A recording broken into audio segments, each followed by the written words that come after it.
we back? Well, I ain't back, but I'm back. Welcome back. This is Smell Good, Feel Good. My name is Blake. I am your local cologne connoisseur, your scent savant, your fragrance fanatic, your pundit of parfum, if you will. And we're on episode 18. My channel is officially old enough to buy a pack of squares. Or a pack of cigars. Like, we don't really do squares over here, but that's beside the point. We're on episode 18. What you thought we was gonna stop? No red lights over here, no yellow, all green lights this way. We on go. Thank you so much for tuning in. I didn't know if I was gonna get this video in this week. These past couple weeks alone, I've been to the Chicagoland area during the week, and then over the weekend, I shot over to STL with the homie. Wait. Before we get into the official review, I know it's a few people out there like, we don't care about all this backstory. Get to the official review, you flat brim hat wearing bastard, blah, blah, blah. Bruh, let me do me. Can I let the beat build? Like, I know we in the microwave generation. We always got to have it right now. But like, let me get to it. Let me walk it down the proper way. But for all the straight to the point people out there, I know it's a lot of y'all out there. I'm feeling generous. I'm feeling nice. Right at the bottom of the screen, you should see a timestamp. That's when the official review starts. You're welcome. But for everybody else that don't mind me setting up the video the proper way, back to what I was talking about. But yeah, it was hard getting this one in. That's what she said. I had to rearrange a few things and record on a day I don't usually record on. And actually, as I'm recording this, I'm getting ready to fly out to Cali for work. And by the time this episode drops, I'll already be there. So yeah, that's my story. But back to these fragrances. We're on the second official spring fragrance review on this channel. I just got so many to choose from. It was kind of hard picking which one I wanted to review, but the one that I decided on is one that I picked up recently after running through my original bottle like 15 years ago. But it's back in my possession now, and I'm here to tell you all about it in my usual smell good, feel good, humorous but informative type of way that only I can. Hey! Y'all talking too loud. Oh, all right. Have kids, they said. Before we get there though, if you haven't watched the last video, episode 17, we reviewed Burberry Touch. That won't really make sense unless you watch the last video. Kind of go off the rails sometimes, but anyway, that's one of my favorite fragrances ever, so I had to talk about that one and give it its own video. It's a classic designer scent that's never steered me wrong. I won't get into all my thoughts here because that's what episode 17 is for. Burberry Touch. Check out episode 17 if you haven't already and leave a comment with your thoughts. And not that you asked, but what am I wearing today? We're not talking about cologne. We're talking about shoes.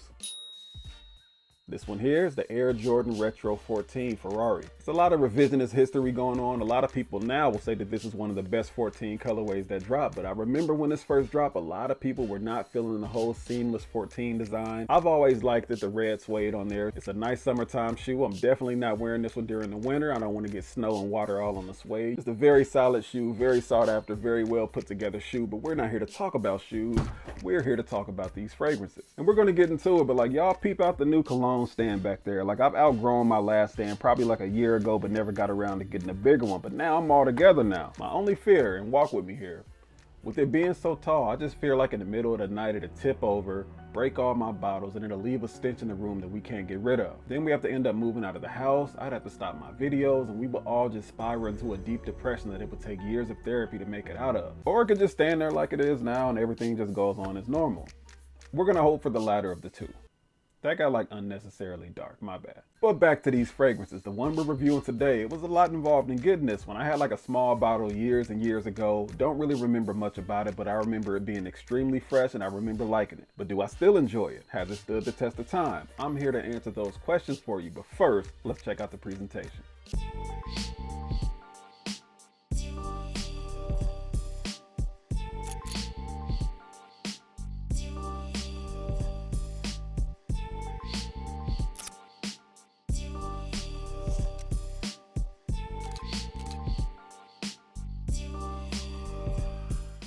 So yeah, I was extremely extra with the photography on this one with the greenery scene and all that, but look, it'll make sense later in the video, just stick around. Shut up though, matter of fact, like who are you to tell me I'm being extra, like?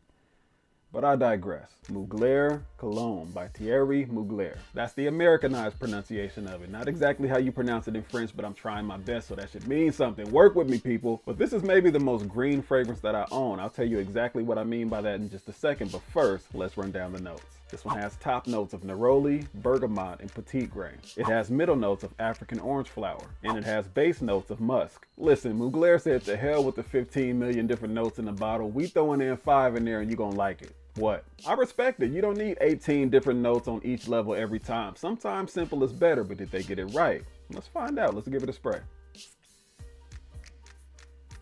Oof.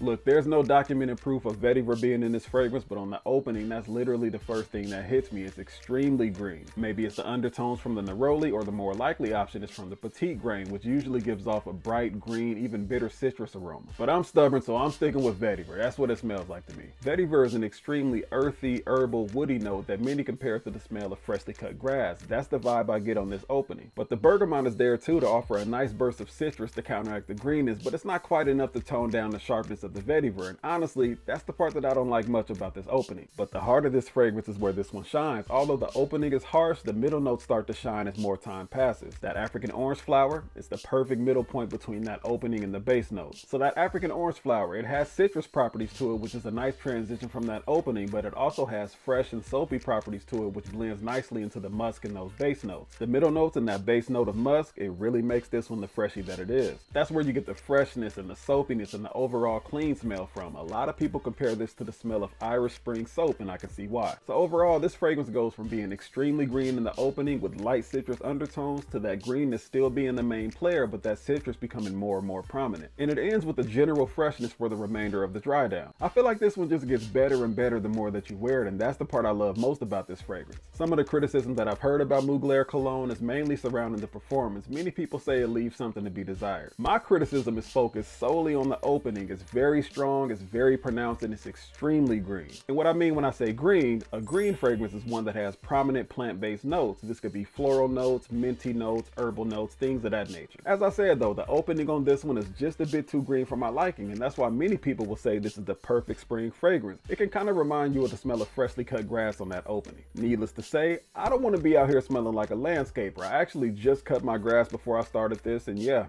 I took a shower afterwards for a reason. But luckily that opening only lasts for so long, and that dry down, beautiful, and that's the reason I keep wearing it. I just gotta power my way through that beginning stage when I'm smelling like a greenhouse. This is damn near like spring in a bottle. You won't understand what I'm saying until you smell it. I'm telling you, you will be way out of place trying to wear this during the cold weather months, trust me. And it's definitely work safe. It's a fairly inoffensive and pleasant scent for the most part. You won't get a million compliments, but you won't get complaints about it either. It's a pretty safe wear. If we're talking performance and projection, again, that's the problem most people have with this one. But I don't think it's bad. For me, it lasts like a solid 5 or 6 hours. Like, I can't complain too much about that. It does have average projection though. People won't smell it on you as soon as they walk in the room, but it's not an outright skin scent either. It's just like somewhere in the middle. And as far as the price, that's where it gets tricky. This bottle here, Mugler Cologne, this is technically discontinued, but not really discontinued, more like rebranded. The newer version is called Mugler Cologne Come Together. It's supposedly the same scent, but it's refreshed and it's renamed. I haven't tried the new version, but from what I'm reading, people say it just doesn't smell the same. So if you're interested in trying this out, you either have to find the OG version or you can buy the newer version, Mugler Cologne Come Together. I just can't guarantee you that it'll smell like this, but the retail price on that bottle is around $85.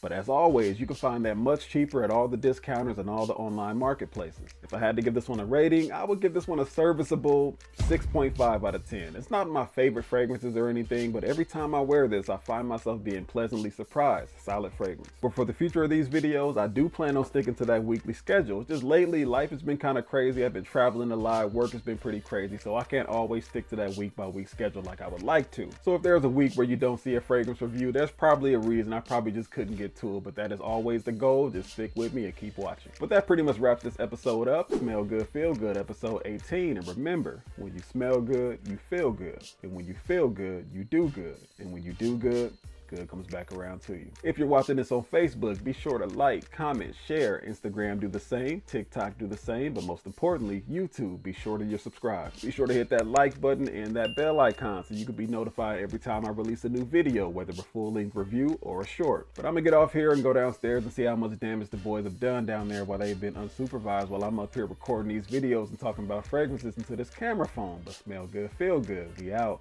Peace.